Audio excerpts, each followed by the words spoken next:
मैं सोची रही अनुपमा के लिए। अनु ने सही किया और सही कहा। बहुत अच्छी तरह से एपिसोड लेके गए कि हर पहलू दो कहानी होती है और हर कहानी एक दो पहलू होते हैं। तो जिस तरह गयू बहुत अच्छे से करते हैं, जैसे कि मानती है, छुड़ाना नहीं चाहिए कि कोई भी इंसान को, या बच्चे या बड़े या बुजुर्ग जो भी हो, क्योंकि वो दिल कभी भी बहुत टूटता है। और लेक्चर नहीं दे रही थी, सही बात को कहने के लेक्चर देते तो कोई बात नहीं, बच्चे में आसानी से सुलझा जा सकता है। बड़े को क्या, बड़े भी बच्चे की तरह होना चाहिए। कभी कभी क्यों जल्दी भट्टी करना चाहिए, जैसे छोटी अनु करती थी। अक्सर पूछा करती थी, इसमें भी यही है कि वक्त रह के समझते हैं। ठीक है, उसने माना नहीं चाहिए, लेकिन उस पर पूरी गलती नहीं, क्योंकि उस बच्चे ने बार बार उकसाने से पत्थर भी पिघल जाता है, टूट जाता है। अच्छे अच्छों के भी होता है हालत, पर किसी को अनाथ, ये बहुत कठोर शब्द है, ये तो स्कूल ने नहीं सिखाया होगा। घर में देखते हैं ना, तुम अनाथ हो या कोई मेड हो, ऐसे कैसे बात कर सकते हैं। और ऑफ कोर्स पॉल ने अपनी गिराती, अपनी ईर्ष्या में अनु का वो तोड़ रहा है। मुझे लगता है कि अभी दिग्विजय का जो पास्ट है, उसके बच्ची का जो एक्टिंग, ऐसा कुछ गिर गया और ठक टेम्पल में गिर के मर चुका है ऑल द स्पॉट। शायद उसकी वजह से वो सोचता है कि उसके वजह से हुआ होगा, क्योंकि एक्सीडेंट या कुछ भी एक पल में हो जाता है। जो आप फील हेल्पलेसनेस होता है ना, आप बचा नहीं पाए, वही उस गिल्ट में बदल जाता है। आप बचा नहीं पाए तो उस फर्ज और गिल्ट में और हेल्पलेसनेस में, मतलब अब मजबूर भी हो जाता है कि आप नहीं कर पाए। यही they very hard on themselves कहते हैं ना, उसी तरह अनु का भी यही हाल है। और बार बार बॉल उसका काम बिगाड़ रहा है।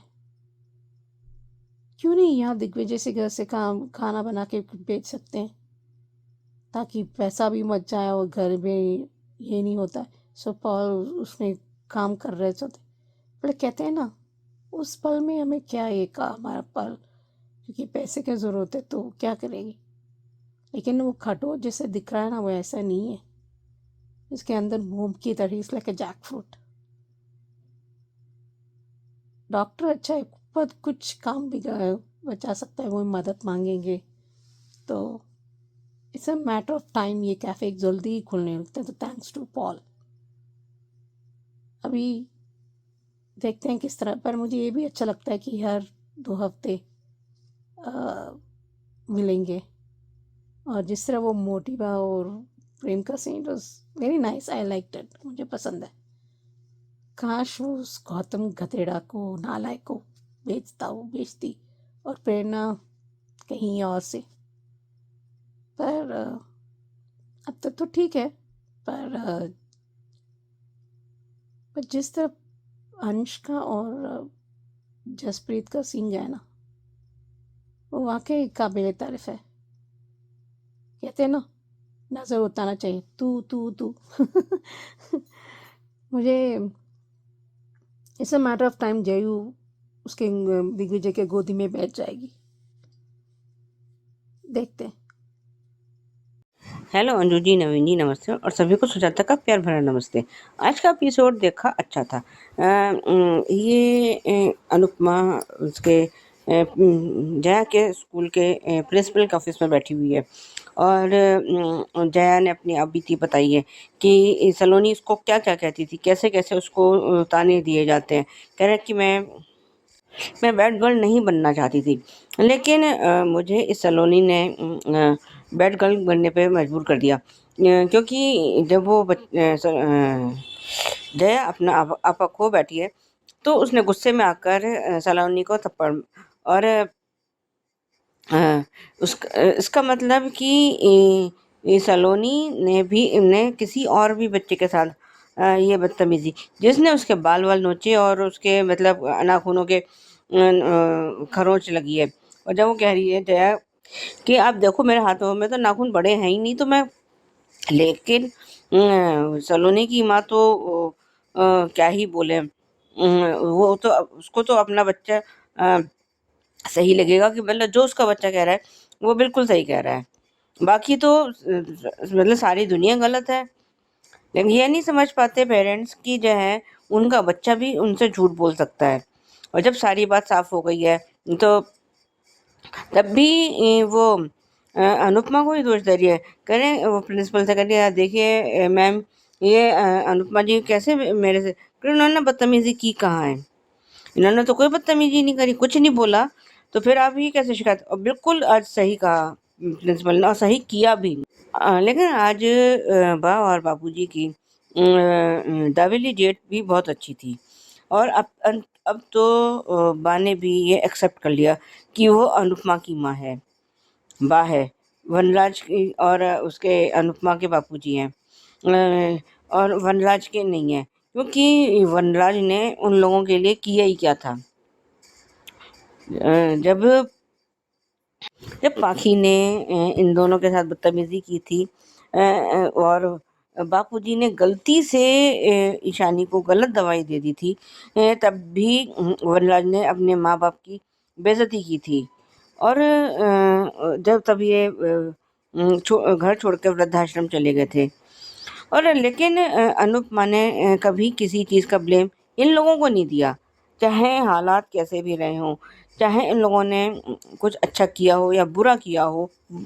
अच्छा करने का क्रेडिट तो देती है, लेकिन बुरा करने का ब्लेम अनुपमा ने कभी भी इन लोगों को नहीं दिया। जबकि राही के साथ साथ ये शाह हाउस वाले और ये बाबूजी खास तौर पर अनुज और अनुपमा के सेपरेशन के जिम्मेदार हैं, लेकिन फिर भी अनुपमा ने कभी कुछ नहीं बोला।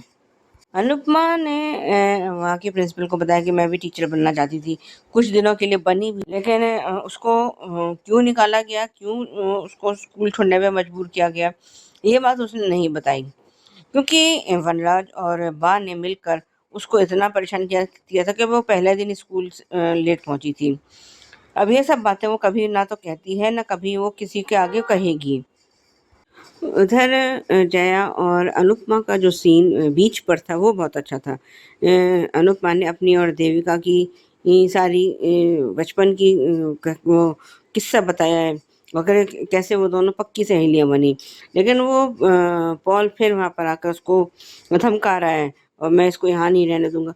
अभी धीरे धीरे इसका अनुपमा का गुस्सा बढ़ रहा है। जिस दिन वो उसका ये सब्र टूटेगा, उस दिन पॉल जो है ना एड़ियों पर उसके अपनी घुटनों पर तो छोड़ो, एड़ियों पर बैठ के अनुपमा से माफ़ी मांगेगा कि मैंने तुम्हें समझने में गलती कर दी। क्योंकि जब ये अपने पर आएगी तो ये पॉल को ऐसा सबक सिखाएगी कि ये आगे इस अनुपमा से तो छोड़ो, ये किसी औरत से पंगा लेने से बचेगा भी और डरेगा भी। क्योंकि इसने औरत को बहुत कमज़ोर समझ लिया। अभी तो उसने कुछ रिएक्ट नहीं किया, लेकिन इसकी जो इस तरह से आज एक्सप्रेशन है अनुपमा के कि इसको अब गुस्सा आना शुरू हो चुका है और ये बहुत ज़्यादा दिन तक ये चुप नहीं बैठेगी, ये बात तो तय है। इधर ये डॉक्टर बोस और दिग्विजय कहीं से आ रहे हैं और इसकी साइकिल खा, और डॉक्टर ने कहा भी है, वो ये उससे जया उनसे हेल्प मांग रही है कि भाई हमें लिफ्ट दे दो, लेकिन ये दिग्विजय तो अपनी उसमें अकड़ में है या दुख में है या जो भी कह लो, लेकिन इतना तो हम्बल होना चाहिए ना। अगर कोई आपसे मदद मांग रहा है तो मदद तो कर दो ना कम से कम, ऐसा थोड़ी ना कोई होता है। और आपके भाई अगर वो लोग घर आप अपने घर ही तो जा रहे हो, तो वो अगर आपके साथ आपकी गाड़ी में बैठ जाएंगे तो कोई वो थोड़ी ना कोई हो जाएगा, घर थोड़ा ना जाएगा। और ये उन्होंने बताया कि तेरे को वो ड्राइविंग कितनी पसंद थी और तूने अपनी गाड़ी बेच दी और ये कर दिया। अब आगे देखते हैं, ये सब बातें अभी इसको अनुपमा को पता नहीं, लेकिन जिस दिन पता चलेंगी ये अपना जो है कुछ ना कुछ करके इसको ड्राइविंग तक फिर लेकर आएगी। कुछ तो ऐसा होगा कि ये गाड़ी चलाएगा भी और आगे उसको अच्छा भी लगेगा। आज जिस तरह से प्रेम ने मोटी माँ को मनाया है वो अच्छा था। उधर ये शाह हाउस में खाना बना रहा है और सब लोग और राही बहुत खुश है। और जिस तरह से भी आजकल इनके सीन दिखाए जा रहे हैं, ये आगे इन फ्यूचर में ये सेपरेट होंगे, क्योंकि प्रेरणा जो है अपना दांव खेलेगी तो ज़रूर। और हमें जो प्री कैप दिखाया गया है कि ये परी बनी हुई है और उसको दिग्विजय को अपनी बेटी का याद आ रहा है और उसने उसको गले लगा लिया, लेकिन फिर एकदम से झटक दिया है। और जो है पॉल ने जहाँ जहाँ पर ये कोई जो टूरिस्ट आए हुए हैं जिनके घर जाके अनुपमा ने खाना बनाया था, वहाँ जाके अनुपमा की झूठी शिकायत कर दी है कि जो है इस अनुपमा के अगेंस्ट तो बहुत सारी कंप्लेंट्स दर्ज हो रखी हैं, जबकि एक भी ये बात इसमें से एक भी बात सच नहीं है। Hello Anju ji, Naveen sir and all my friends. में ख्याति जो आज जया का स्कूल वाला सीन था, जिसमें वो सलोनी की मम्मी जो बोल रही थी कि आपकी बेटी ने इतनी जोर से उसके बाल खींचे और उसके साथ झगड़ा किया, तब जया कहती कि मेरी कोई गलती नहीं थी, ये मुझे कह रही थी कि मेरे पापा नहीं है और मेरी मम्मी भी मुझे छोड़कर चली गई है और तुम्हारी अनुमा भी छोड़कर चली जाएगी और तुम गरीब हो, अनाथ हो। तो ये सब कुछ कौन सिखाता है? स्कूल में तो ये कोई नहीं सिखाता। जब घर में ही माँ के मुंह से या मुझसे ही बात सुनी होगी तभी तो वो बच्चा बोल रहा है ना। लेकिन आज अनु ने बिल्कुल सही कहा, क्योंकि हर बार पहाड़ पर भी चोट लगे ना तो वो भी टूट जाता है। तो ये तो बच्चे हैं, और बच्चा अमीर है, गरीब है, अनाथ है, क्या उसे स्कूल में पढ़ने का या जीने का हक नहीं है? तो उसने गलत क्या कहा है?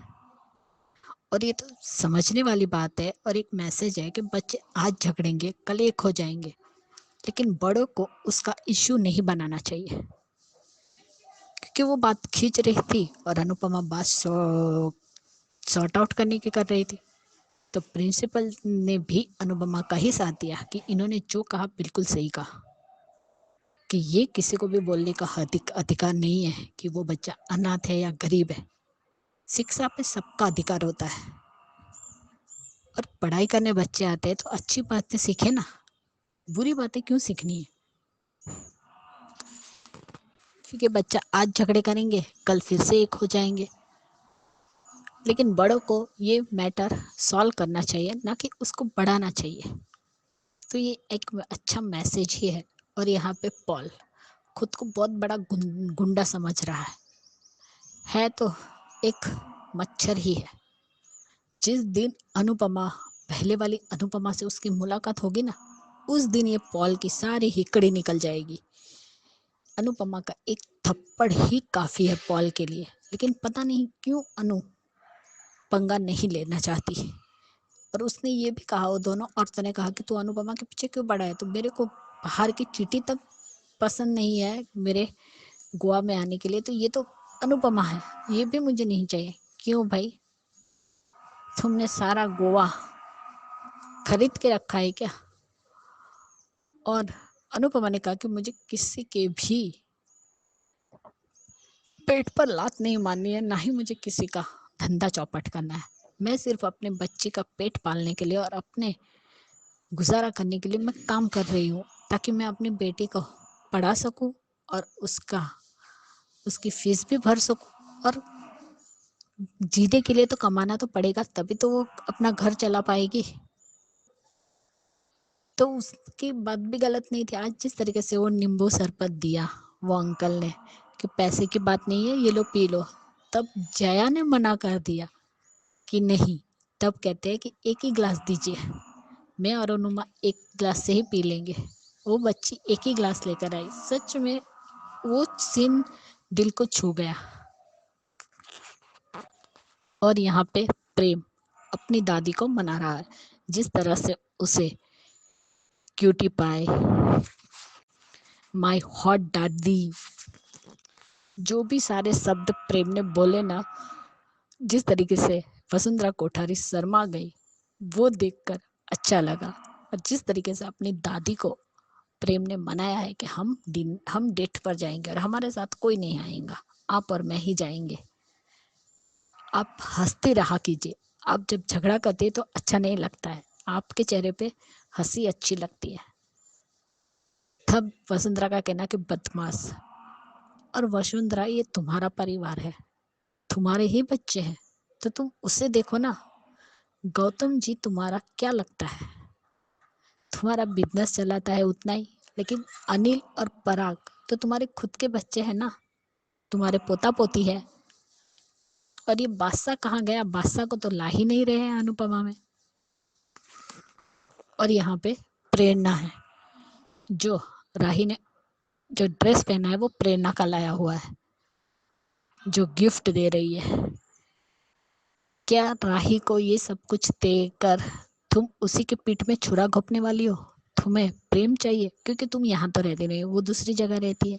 जो उसने 2 दिन पहले के एपिसोड में भी कहा था कि कभी लाइट चली जाती है तो अकेली रहती हूँ, तो घर भी पूरा बिखरा पड़ा रहता है, तो वो अलग रहती है, सिर्फ काम साथ में करते हैं।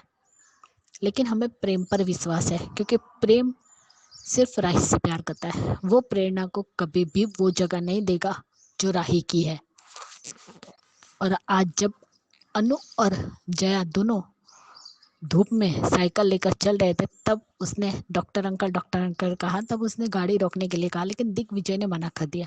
तब उसने कहा कि वो लोग कैसे आएंगे, उनकी साइकिल पंचर है, छोटी सी बच्ची है, गर्मी कितनी है, तो वो अपना देख लेंगे। इतना भी पत्थर दिल कोई कैसे हो सकता है? और आज जो भाई बहनों का गेट टुगेदर था, कि चाहे कितनी भी प्रॉब्लम हो, कुछ भी हो, लेकिन 15 दिन में एक बार, हम महीने में एक बार, हम सभी भाई बहन अपने लिए थोड़ा वक्त निकालेंगे। और प्रेम सबके लिए खाना बना रहा है। राही भी वहां आती है, उसे प्यार भी देती है, किस भी करती है, और कहती है कि तुम भी, तो तुम जाओ और टाइम स्पेंड करो। और आज बा और बापूजी वाला सीन अच्छा था। अरे वाह बापू वाह, आज सूरज पूरब से निकला क्या? अनुपमा के बापूजी, वेरी नाइस। और जिस तरीके से बापूजी का कहना कि चाहे उम्र कोई भी हो, हमें हंसते हुए ये पल को एंजॉय करना चाहिए। उम्र कुछ भी हो, लेकिन खुशियों के लिए हमें वक्त निकालना ही पड़ता है, और निकालना ही चाहिए। दुनिया में गम बहुत है, परेशानियां भी है, लेकिन कुछ तो क्वालिटी टाइम स्पेंड कर ही सकते हैं। सच में बा और बापूजी वाला सीन मुझे बहुत अच्छा लगा। उम्र चाहे कुछ भी हो, लेकिन दिल तो जवान है। और बा ने भी कहा कि हमें जस्सी के पैसे लौटाने हैं। वो देखती हूँ तो और टेंशन बढ़ता है। तब बापूजी ने कहा कहना कि टेंशन मत लो, सब ठीक हो जाएगा, बाय गाइस, गुड नाइट। हाँ जी, मैं सोच रहा अभी क्योंकि 7 सीजन 2 के लिए मुझे कर्म पर बहुत गुस्सा आ रहा है। मतलब तुम होते कौन हो यार, माँ बाप को जज करने के लिए? एक आत्मसम्मान के लिए उसे छोड़ दी थी, और किसी से टच में नहीं रहना चाहती थी, क्योंकि उसको मुझे बहुत याद आ रही थी। और थोड़ा समय लगता है, और कभी कभी इस प्रोसेस में बच्चे भी फंस जाते हैं, कोई कितनी भी उम्र हो। लेकिन इसका मतलब ये नहीं कि आप कुछ भी बोल सकते हो। माँ बाप आपको आइडल कपल नहीं है तो आप मुझे अब नहीं समझा सकते। देखो, समझना ना समझना आपके हाथ में होती है। कुछ चीज़ें हम माँ बाप से पसंद नहीं करते या फॉलो नहीं करते, वो बात अलग है। लेकिन इसका मतलब ये नहीं कि आप इस तरह रूडली बात कर सकते हो। आप लोग तो तनाव देख चुके थे ना, तो धक्के मार से निकाल दिया तो छोड़ दिया।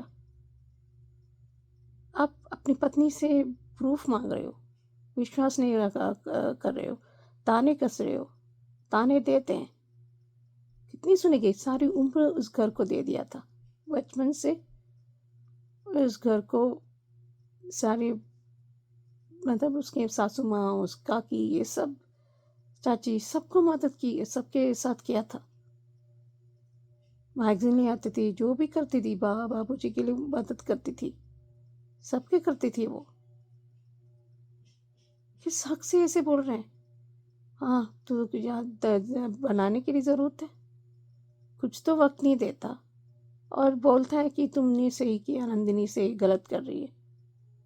ये इतना एटीट्यूड क्यों? कहते हैं ना अंग्रेजी में, वॉक माई ईच अदर शूज। आत्मसम्मान के लिए इसने किया था, अपने लिए कर रही थी। हर बार मिहिर को भी बचाया था तुलसी ने, तो मिहिर ने तुलसी को बचाया था। और ये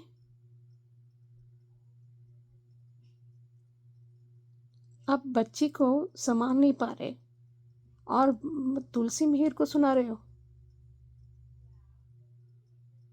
शायद वो एक्टिंग कर रहे होंगे, पता नहीं, पर छोड़ के समझती हूँ। लेकिन अब कुत्ते बड़े हो सकते हैं ना, खुद भी बड़े हो सकते हैं ना, समझदारी हो सकते हैं ना। माँ बाप को इल्ज़ाम लगाना बहुत आसान होता है। ठीक है, तुम माँ बाप के पास मत आओ सोल्यूशन के लिए, तो देखते हैं कैसे। अभी भी ये नहीं कह रहा मुझे, अपनी भोला और स्टुपिडिटी कर दिया था ऋतिक ने, लेकिन गुमसी आएगा वापस। पर कौन बड़ा कौन छोटा ये नहीं होता है। आप सजेस्ट कर सकते हैं, उस पर मानना न मानना दूसरे पर निर्भर करता है। अभी देखते हैं कैसे आगे ले आते हैं, ये कैसे डांस करते हैं, देखते हैं। सुबह बहुत प्यारी लग रही थी, जितनी अपनी नंदिनी की तरह दिख रही थी। तो देखते हैं आगे क्या होता है। पर हॉस्टल लगाएंगे या ना लगाएंगे, क्योंकि हर चीज़ हॉस्टल के लिए, कुछ बच्चे को हॉस्टल सूट होता है, कुछ चीज़ें में नहीं।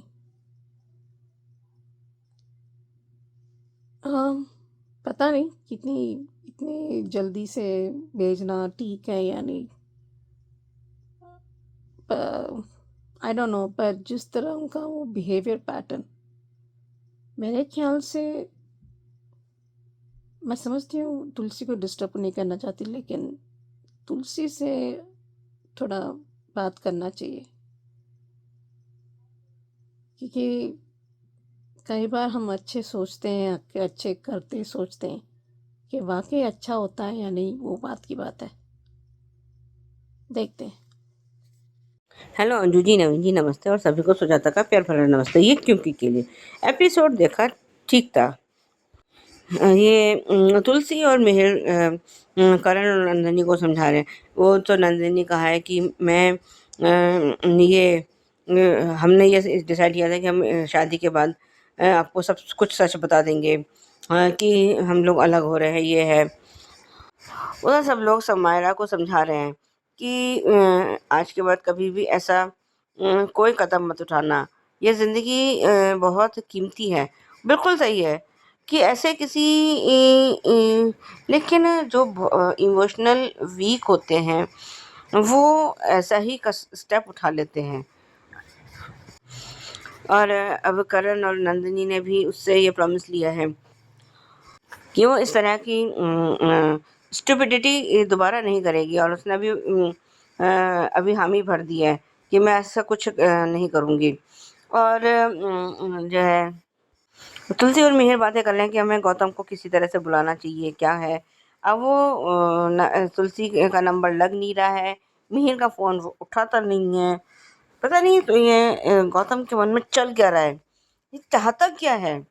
क्योंकि मतलब अगर करण को वो लोग कुछ पूछ रहे हैं तो उसमें इसकी काबिलियत है, तभी तो उसकी पूछ हो रही है ना। तुम भी तो वो सारी काबिलियत अपने अंदर पैदा करो। अगर जैसे करण हम्बल है ना, तो वो या पोलाइट है, वो उसमें घमंड नहीं है, अहंकार नहीं है, वो ये सब जो है कि मैं बड़ा हूँ कि मैं छोटा हूँ, वो ये सब बातें उसके अंदर नहीं है। तो ये सब बातें गौतम के अंदर क्यों नहीं आती? ये दिमाग में से ये सोचता नहीं है।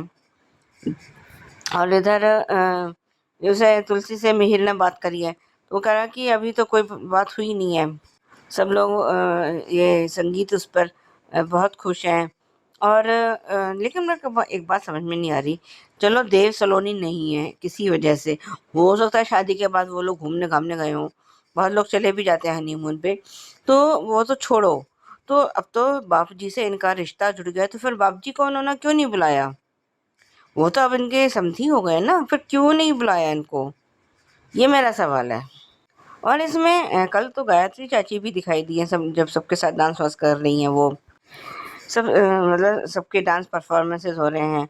और मुन्नी और ऋतिक का भी है, और उन्होंने गाना चेंज कर दिया है। लेकिन जो अभी तो खैर मिताली का दिखाया नहीं गया है, लेकिन मुझे पता नहीं ऐसा क्यों लग रहा है कि जब इसकी ऋतिक की और मुन्नी की शादी होगी और मिताली अपना बॉम्ब फोड़ने के लिए घर से निकल रही होगी, तो उसी वक्त हो सकता है, ये मेरा अपना मानना है, कुछ कह नहीं सकते कि मेकर्स क्या दिखाएंगे, लेकिन मेरा ये अपना मानना है कि उसी टाइम नोएना की तबीयत कुछ ज़्यादा ख़राब ना हो जाए कि उसको हॉस्पिटल में एडमिट करवाना पड़े, और ये मिताली का ये जो ब्रह्मास्त्र है ये फुस ना हो जाए कहीं। मुझे कुछ ऐसा लग रहा है। बाकी आगे देखते हो क्या दिखाते हैं क्या नहीं दिखाते हैं, आई डोंट नो।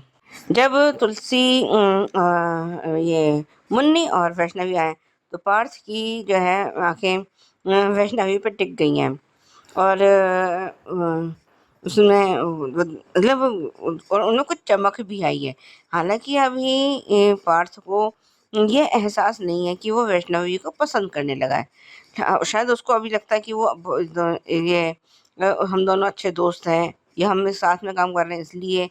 लेकिन इसने करण ने जो है अपने बेटे को बिल्कुल सही पहचाना था कि वैष्णवी के साथ उसका चक्कर तो है, पर अभी वो समझ ही नहीं पा रहा है कि क्या चीज़ है क्या नहीं है।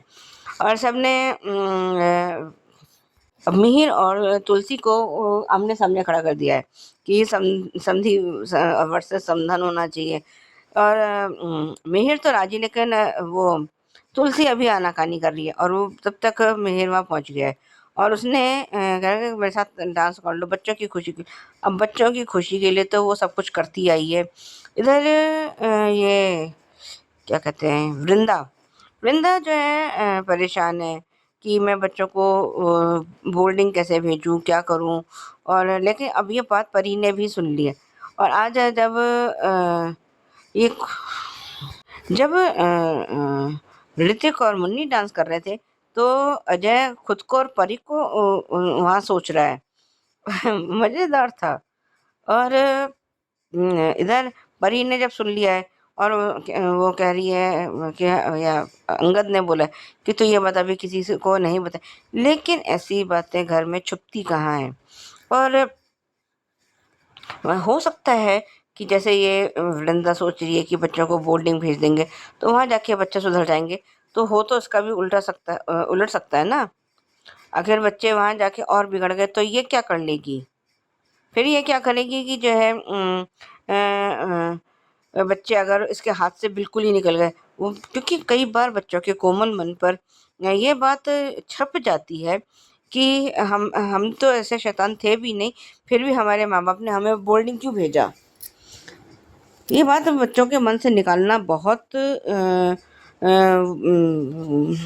मुश्किल हो जाएगा कि हमने तुम्हारी बेहतरी के लिए उस पे भेजा था बोर्डिंग में, लेकिन अगर बच्चों के मन पे गलत छाप पड़ गई तो उसको मिटा पाना फिर वृंदा और अंगद दोनों के लिए नामुमकिन हो जाएगा। वैसे तो ऐसा होगा ही नहीं, क्योंकि ये तुलसी और मिहिर जो है ऐसा कुछ होने नहीं देंगे।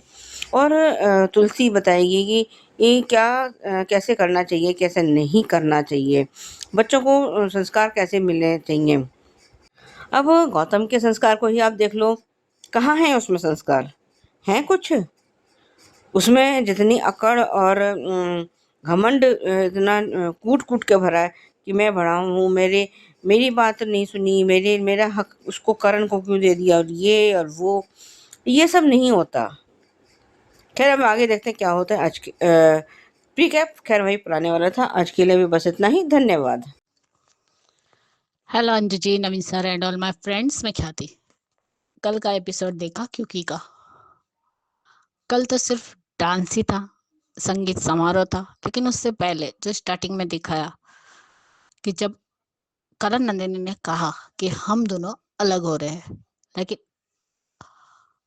इसलिए तुलसी ने कहा कि तुम लोग डाइवोर्स ले रहे हो, तो हम डाइवोर्स क्यों नहीं ले सकते? जब आप ले सकते हो तो हम क्यों नहीं ले सकते? लेकिन फिर भी हम डाइवोर्स नहीं लेंगे। मैं यूएस में रहूंगा और नंदिनी इंडिया में रहेगी। लेकिन तुम्हारी बेटी का क्या? जो तुम अभी नाटक कर रहे हो, कितने दिन तक तुम जारी रख पाओगे ये नाटक? तब तुलसी का कहना क्या कि हमारी क्या गलती थी? तो यही गलती थी कि इस उम्र में तुम दोनों अलग हुए। सिचुएशन कुछ भी हो, बात कुछ भी हो, लेकिन फिर भी तुम दोनों अलग होने के बाद 6 साल तक तुम लोगों ने अपने बच्चे की जिंदगी में क्या चल रहा है ये जानना तक तुम लोगों ने जरूरी नहीं समझा। तुलसी का गुस्सा मानती हो कि मिहिर ने जो किया वो गलत किया। भले ही उस टाइम मिहिर को पता नहीं था, लेकिन फिर भी तुम लोग अपने बच्चे के टच में क्यों नहीं रहे? और सबसे ज्यादा तो मिहिर की गलती है, क्योंकि मिहिर ने अपने बच्चों को, ठीक है वो तो यूएस में था, लेकिन जो उसके घर में बच्चे रह रहे थे उन पर भी उसका ध्यान नहीं था। तो इंसान को क्या, तुम्हें इतना गिल्ट हो गया कि तुमने अपने बच्चे की तरफ ध्यान देना ही बंद कर दिया? उसी का आज नतीजा है कि तुम्हारे ही बच्चे अलग हो रहे हैं। जैसे वो डांस के वक्त भी उसने कहा कि हम सिर्फ ये सब नाटक कर रहे हैं समायरा के लिए, लेकिन कब तक नाटक करोगे? वो बच्ची है। आज नहीं तो कल पता चल ही जाएगा मेरे माँ बाप नाटक कर रहे थे। तो क्यों अपनी बच्ची को झूठी उम्मीद दे रहे हो तुम लोग, ताकि कल वो उम्मीद टूटे तो उसे और ज्यादा हर्ट हो? कल तो वो बच गई, क्या आगे भी गारंटी है तुम्हारी बेटी की कि वो ऐसा कुछ नहीं करेगी, गलत कदम नहीं उठाएगी? क्या तुम दोनों में से कोई गारंटी ले सकता है? नहीं ले सकता। तो फिर क्यों नाटक कर रहे हो करण नंदनी? और यहाँ पे अंगद और वृंदा का सीन गया कि हम उन्हें बोर्डिंग भेज रहे, लेकिन उनका मन नहीं मान रहा। जैसे आज उन्होंने फिर से बदतमीजी की, जो हमें नहीं दिखाए, गुरु की मेहंदी खराब कर दी, उन दोनों को परेशान किया। लेकिन ये गलत है। तुम दोनों माँ बाप हो ना, तो बैठ के अपने बच्चे को समझाओ कि ये तुम लोग गलत कर रहे हो। जब वो लोग चौल में रहते थे तो क्या ऐसी ही बदतमीजियां करते थे? पर बच्चे को सिखाने का भी कोई तरीका होता है, ये नहीं कि बच्चों को बोर्डिंग भेज दो। उसे बिठाओ, समझाओ कि तुम दोनों गलत कर रहे हो। बच्चों को जब तक समझाओगे नहीं, थोड़ा स्ट्रिक हो जाओ। लेकिन सोल्यूशन ये तो नहीं है कि बोर्डिंग भेज दो, लेकिन फिर भी वो भेज रहे हैं। और अब शादी के बाद सबको बताएंगे। तो घर तो पूरा बिखर ही चुका है देखा जाए तो। अब इस ऋतिक की गलती कितनी बड़ी है, अभी तक वो मुन्नी को वो बात बता ही नहीं रहा जो उसने मिताली को बोली है। और वो भी शादी के टाइम पर ही धमा बम फोड़ने वाली है। तो क्या ऋतिक की गलती नहीं है कि उससे मुन्नी को सब बता देना चाहिए, या कम से कम अपनी माँ को तो भी बताए? उससे वो भी नहीं हो रहा है क्या इन लोगों के? चल क्या रहा है, ये लोग कर क्या रहे हैं, समझ भी नहीं आता है। और आज सच में जो अजय ने सपना देखा परी के साथ डांस करते हुए, मैं वही सोच रही कि सपना किसका है, अजय देख रहा है या परी देख रही है? लेकिन वो सपना अजय देख रहा था। लेकिन ये सपना भी बहुत जल्दी पूरा होगा अजय, क्योंकि ये दोनों सच में एक अच्छे कपल भी बनेंगे और एक अच्छे माता पिता भी बनेंगे, क्योंकि बच्चा पहले से ही परी के साथ हिल मिल गया है और हमारी गुरु भी अजय के साथ हिल मिल गई है। तो इन्हें ज्यादा कोई भी प्रॉब्लम दिक्कत नहीं आने वाली, बल्कि अच्छे से ये दोनों बच्चों का पालन पोषण कर सकते हैं, उन्हें प्यार दे सकते हैं। बहुत अच्छा सीन था। और आज पार्थ, जब डांस चल रहा था, जब मुकाबला चल रहा था, उस वक्त पार्थ वैष्णव के पास जाता है। यानी पार्थ के दिल में प्यार की घंटी बज चुकी है वैष्णवी के नाम की। लेकिन अभी वैष्णवी को एहसास होना बाकी है, क्योंकि वो ऐसा कुछ भी फील नहीं कर रही है जो पार्थ कर रहा है। लेकिन ये लव स्टोरी भी जल्दी ही शुरू होगी। और अब परी है या शोभा ने गाया कि अब होगा समधन वसे समधी। तो वो कहते हैं कि चलो डांस करते, तो तुलसी मना कर देती है, अरे मैंने गाना भी सोच लिया है, अब देखते हैं कल उन दोनों का डांस, क्योंकि आज तो नहीं दिखाया क्योंकि वही एपिसोड खत्म हुआ है। लेकिन आज भी तुलसी अपने बेटे की राह देख रही है और उसे मैसेज भी कर रही है। और उससे पहले भी जब मैंने कहा, मिहिर और उनकी वो टेरेस पे बात हुई कि गोमसी को मैंने मैसेज भेजा, लेकिन ना रिप्लाई आया है ना मैसेज डिलीवर हो रहा है, कहीं उसने मेरा नंबर ब्लॉक तो नहीं कर दिया। तब मिहिर कहता है कि मैंने भी फोन किया लेकिन मेरा भी फोन नहीं उठाया। तो अब देखना यह है कि गौतम आता है या नहीं, यानी गौतम और दामिदी इस शादी में आते हैं या नहीं। और आज तो हम जो बोल रहे थे कल, वो आज मिहिर के मुंह पर, वो उसकी जबान पर वो बात आ गई कि कहीं करण और गौतम ये नाटक तो नहीं कर रहे झगड़ा करने का, ताकि वो हम दोनों को मिलाए, हम दोनों को एक करने के लिए। लेकिन तुलसी ने कहा कि नहीं, ऐसा कुछ नहीं होगा, गौतम के साथ बहुत कुछ हुआ है और पता नहीं उसे ऐसा क्यों लगता है कि हम उसे प्यार नहीं करते, उसने एक गलत फहमी पाल रखी है, तुलसी ये कहती है। अब देखते हैं ये दोनों भाई का नाटक है या फिर सच का झगड़ा है, क्योंकि गौतम करण से हेट तो करता है, हेट तो करता है। बस देखते हैं, क्योंकि गौतम ही गया है तुलसी को मनाने, तो शायद नाटक भी हो सकता है, देखेंगे। Bye guys, good night. हाँ जी, मैं सोच रही ये रिश्ता क्या कहलाता के लिए। ये मुझे पूरा दिखता है कि एक जल्दी एक हो जाएंगे अभिमान और जो पूरा फैमिली, पर कहीं ऐसा ना हो कि अभिमान बलि का बकरा बन जाएंगे। मुझे लगता है कि मुक्ति और मेरा एक बहन की तरह, दोस्त की तरह बन जाएंगी। जैसे उसमें एक मूवी आई थी ना, प्रीति जिंटा और रानी मुखर्जी, उनका उस तरह का वो पिक्चर आई थिंक ऐसे हो रहा है, मैं ऐसे सोच रही हूँ। पर जिस तरह, चलो चाची सा आज थोड़ा नॉर्मल दिख रही है और विद्या तो कमाल है और कृष तो अच्छा, उसको जूते मिलने का ज़रूरी है। तो चलो थोड़ी के लिए आर्यन के बारे में सोच रहे हैं। और जिस तरह वो हंसी अभी ना, सब लोग हंस रहे थे, मुझे इस पर भी अभी रात मिल रहा है। मेरी दादी साथ थोड़ा ठीक हो रही है, अच्छी दिख रही है, तो मुझे जल्दी एक हो जाएंगे। लेकिन कहीं ना कहीं मेहर जानबूझ से मायरा को, ताकि वो कलेश हो जाए और सामान लेके एक्टिंग करे, ड्रामा बिल्ड हो, तो ये सब है। पर क्या हो जाएगा मायरा मिलने से? उसकी अंदर की बड़ास, उसको दुख जो भी मिल जाएगा, उसको संभाल लेगी मायरा, अबीरा। क्योंकि मायरा बहुत अच्छी बच्ची है, ये अबीरा की तरह है। जिद्दी तो माँ बाप भी होते हैं, बच्चे भी होते हैं, इसमें क्या है। मायरा और मुक्ति दे कॉम्प्लीमेंट ईच अदर कहते हैं ना। तो चलो अपनी पढ़ाई पे फोकस करेंगे, बेहतर इंसान बनेंगे। पर ये बुआ की वजह से, वो मतलब वो आर्यन के होने वाली बीबी का वो दादी है, वो जो भी, वो एक करके रहेगी और कहीं ना कहीं विद्या का पोल खुल जाएगी इसमें, और कहीं एक साथ भी हो सकता है, देखते हैं। Hello Anju ji, Naveen sir and all my friends, मैं ख्याति। आज का एपिसोड देखा ये रिश्ता का? सच में आज अबीरा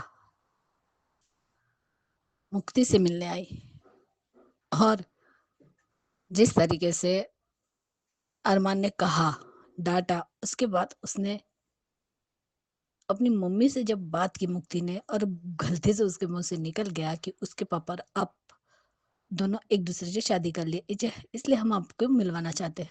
तब अरमान अबीरा का डांटना और उसके बाद जब मायरा से बात हुई तो उसने कहा कि क्यों, क्या हुआ, बहुत गुस्सा किया मुझ पर, तो क्यों, तो मेरे मुंह से गलती से निकल गया। तो तुम क्या इडियट हो क्या, जो बता दिया तुमने। और उन्होंने कहा कि सिर्फ पढ़ाई पे ध्यान दो, तुम्हारे एग्जाम आ रहे। इसलिए मायरा ने सोचा कि वो अब शादी में नहीं जाएगी। लेकिन महर ऐसा होने दे तब ना, क्योंकि ये जो क्रिश है इतना नालायक है कि अब वो वीडियो दिखाया तो क्या मिला तुम्हें। तुम्हें शर्म आनी चाहिए क्रिश। आर्यन की जिंदगी में वो खुशी के पल है, वो शादी कर रहा है और ये अगर तुम तमाशा करोगे तो क्या आर्यन की शादी नहीं टूटेगी। कम से कम एक अच्छे पति तो नहीं बन पाए तो कम से कम एक भाई तो बनते। अरे बचपन से तुम आर्यन के साथ बड़े हुए हो ना, तुम बड़े भाई हो ना, तो शर्म आनी चाहिए तुम्हें ऐसी हरकत करते हुए। और कह रहे हो मेहर को कि आपको जो करना है वो आर्यन की शादी के बाद करना, वो उसकी खुशियों का सवाल है, वरना उसकी शादी टूट जाए। तो शर्म नहीं आई पहले वीडियो देने से पहले। एक तो खुद गलत काम करते हो, ऊपर से आर्यन का जब पता है कि उनकी फैमिली कैसी है, सब कुछ जानते हुए भी तुम ये सारी हरकतें कर रहे हो। और महर को तो किसी से क्या लेना देना, किसी की शादी टूटे या कुछ भी हो, बस उससे जो चाहिए वो चाहिए। लेकिन क्या तुम्हें अरमान मिलने वाला है ये सारे नाटक करके। अरमान ने सिर्फ एक ही लड़की से प्यार किया, अगर ऐसा ही होता ना तो गीतांजलि को अरमान मिल जाता। अरे पत्नी होकर कभी पति पत्नी का रिश्ता तक नहीं बना उनके अंदर, उनके बीच में। और तुम कह रही हो कि मुझे अरमान को हासिल करना है, जबकि वो पहले ही बोल चुका है उसे अब शादी या ऐसी, जो शादी से नफरत कर रहा है। जब जो तुम्हें एडवाइस दे रहा है कि तुम शादी मत करो, तो तुम कैसे कर पाओगे उससे शादी, जिसके दिल में मन में सभी जगह सिर्फ और सिर्फ अबीरा छाई हुई है, वो तुम्हें मिलेगा। अरे जो गीतांजलि का नहीं हुआ वो तुम्हारा कैसे होगा। वो बोली आज फोन डे था, लेकिन फोन पे बात करने से अच्छा वो उसे मिलने चली गई। और उसने कहा भी कि ये आइसक्रीम और ये जो भी वो सामान लेकर गई मायरा के साथ शेयर करना, क्योंकि उसे आइसक्रीम पसंद है। तो वो सवाल पूछे उससे पहले कह दिया कि तुम्हारी उम्र की वो भी है, तो ऑब्वियसली बच्चों को आइसक्रीम पसंद ही है, होती है, इसलिए दोनों ही आइसक्रीम खाती है। और अब उसने पक्का इरादा कर दिया, क्योंकि मैंने बोल दिया कि मैं तुम्हारी ड्रेस, सैंडल, ज्वेलरी, गाड़ी तक भेज दूंगी, तुम्हें सिर्फ आना है। तो वो तो आएगी, अब देखते हैं मुक्ति आती है या नहीं। महर अबीर को चैन से जीने नहीं देगी। अगर तुम सच्चा प्यार करती अरमान से, सॉरी अबीर बोला मैंने, तो तुम ये हरकत नहीं करती, क्योंकि तुम भी जानती हो कि अरमान के लिए उसका परिवार क्या है। लेकिन नहीं, तुम्हें तो उसी के परिवार को तोड़ना है, बर्बाद करना है, उनकी खुशियों को बर्बाद करना है। और तुम्हें किसी की परवाह क्यों होगी भाई, क्योंकि बचपन से तुम्हारे पापा ने तुम्हें इतना पैम्पर किया है कि तुम हद से ज्यादा जिद्दी और घमंडी बन चुके हो। लेकिन वो कहते हैं ना कि चाहे कोई कितना भी जोर लगा ले, लेकिन जो इंसान के उससे प्यार नहीं करता तो वो नहीं ही करेगा। तुम शायद भूल गई हो कि अरमान और अबीरा जब साथ में होते हैं तो उनके चेहरे पर अलग ही एक्सप्रेशन होते हैं। और आज जिस तरीके से अबीरा मुक्ति से मिलकर आई, उसके बाद जब वो सीधी सीधी अंदर जाना चाहती थी, क्योंकि वो जानती है ना ये उन लोगों की फैमिली है, मेरी नहीं है, वो क्यों जाए, क्यों वो दूसरों से दो बातें सुने। इसलिए वो अंदर जाना चाहती है। तब मीनू चाची कहती कि तुम आओ हमारे पास। वो कुछ नहीं बोलती है। और क्यों बोले भाई, जिस तरीके से आज मीनू चाची उसे लेकर गई अपने साथ, आज थोड़ी मीनू चाची मुझे पहली वाली दिखी। और जिस तरीके से वो लोग आर्यन के बचपन की फोटो देखकर हंस रहे थे और बातें कर रहे थे। उसके बाद जब वो हंसती है तो वो अपनी हंसी रोकती है, तब मीनू चाची कहते कि तुम ऐसे क्यों हंस रही हो, खुल के हंसो। तो उसने कहा कि बुआ सा कहती है कि लड़की और बहू को ज्यादा हंसना नहीं चाहिए जोर से। तब अबीरा जोर से हंस देती है और आज पहली बार इतने 6 साल के बाद आज अबीरा के चेहरे पर वो पहली वाली स्माइल दिखी, खुल के हंसी दिखी, क्योंकि वो जानबूझकर हंसी ताकि सब लोग हंसे और उसके बाद सभी लोग हंसने लगे। और ये देखकर, उसका नाम शायद दिशा है ना, तो उसे भी हंसी आई। और आज अरमान को वो सपना आया कि अगर हमारी फैमिली होती। दोनों को ही सपना आता है, जिस तरीके से मस्ती करते हैं, हाथों से पंजा लड़ाते हैं। और वहां पे मुक्ति भी थी। अगर अरमान चाहता ना तो ये सब कुछ हो सकता था, लेकिन नहीं, माँ ने भड़काया, बेटा भड़क गया, क्योंकि कच्चे कान का जो है। लेकिन बहुत प्यारा सीन था वो, अबीरा, अरमान, मुक्ति और मायरा। और मुक्ति भी पापा बोलती है और सब मिलके मस्ती करते हैं। बहुत ही प्यारा सीन था। चाहते तो ये सब तुम्हें मिल सकता था अरमान, लेकिन नहीं, तुमने अपनी गलतियों की वजह से वो सब खोया है। तो ब्लेम अमीरा पर मत करो, क्योंकि अबीरा की तो कोई गलती है ही नहीं, सारी गलती तुम्हारी ही है। हर बार गुस्से में गलत फैसला लेना और सच्चाई तक ना पहुंचना, ये तुम्हारी आदत बन चुकी है। Bye guys, good night.